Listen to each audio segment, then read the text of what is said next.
And welcome back to the Dee Armstrong Show. Joining me now is a sexual health expert, and she's Amber Madison. She's appeared on the Today Show, NPR, in many of the national magazines, and she's going to talk with us about some things that our young people sometimes won't get real with us about. We're going to talk about spring break, making sure that they get through that okay. Thanks for joining us, Amber. Yeah, thank you so much. It's great to be here, Dee. Awesome, awesome. Now, what should students be seriously concerned about when they're getting ready to get their kind of party on for spring break? Yeah, you know, when you go on spring break, it's to have a good time. You want to have fun. There is definitely part of you that wants to throw caution to the wind, but you do have to be safe because, you know, putting yourself in unsafe situations, that's not really so much fun. So some safety tips to keep in mind for any students going on spring break.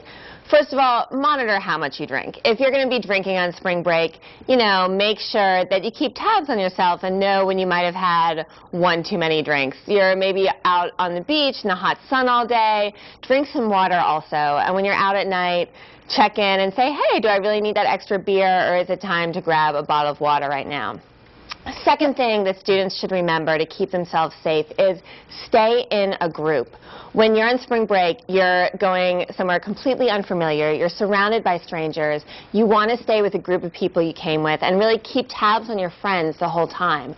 But also, let your friends know where you're going. So if you're going to go off alone with someone, make sure you text your friends, tell them where you're going. And, you know, if you have one of those camera phones, you can even snap a little picture and send to your friends so then they can see who you're going off with.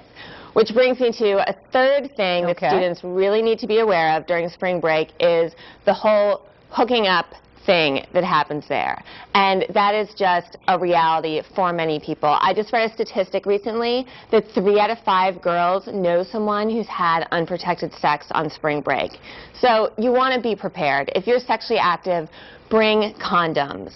If you're a girl, have a primary form of contraception that you use.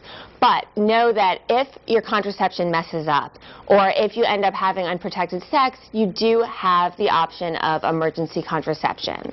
And Plan B One Step is something that anybody, guy or girl, 17 or older, can buy over the counter at most pharmacies. It works for up to 72 hours, but the sooner you take it, the better it works, and it can help prevent an unplanned pregnancy. Wow, this is something that you studied in college and something that you continue to study. Are you finding that young people are more or less likely? I know that it happens, but is it increasing? Is it tapering off? Unprotected sex, hooking up. There are consequences for it. Is that weighing in there at all? It's hard to say if it's something necessarily that's increasing or not, but the important thing is that we know it is happening. So whether it's happening more or happening less, it's still happening. So something that people need to be aware of and know that they have something they can do to take action the next day. Don't just freak out, oh my God, I just had unprotected sex. You know, if you did have unprotected sex, go get yourself tested for STDs and go to the pharmacy and get Plan B. Now, you spoke about staying in a group. I know sometimes you may have 2 friends, they're best buds or best girlfriends or something. Is it much more safe to be in that group than to depend on that other person? Yeah, I mean, no, I think, look, probably a lot of people might be better than just one other person, because if you're just with that one other friend and your friend decides to go off, then you're left alone. So in a big group of people, it's less likely that that's going to happen. But, you know, I mean, being with anybody is certainly better than being alone.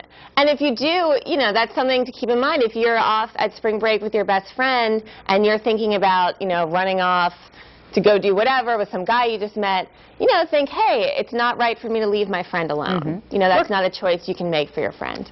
Amber, where can they get more information? Yeah, for more information, you can check out getarealplan.com. Okay, thank you so much for joining us. Amber Madison from New York City this afternoon, and we will be back on the Dee Armstrong Show right after this.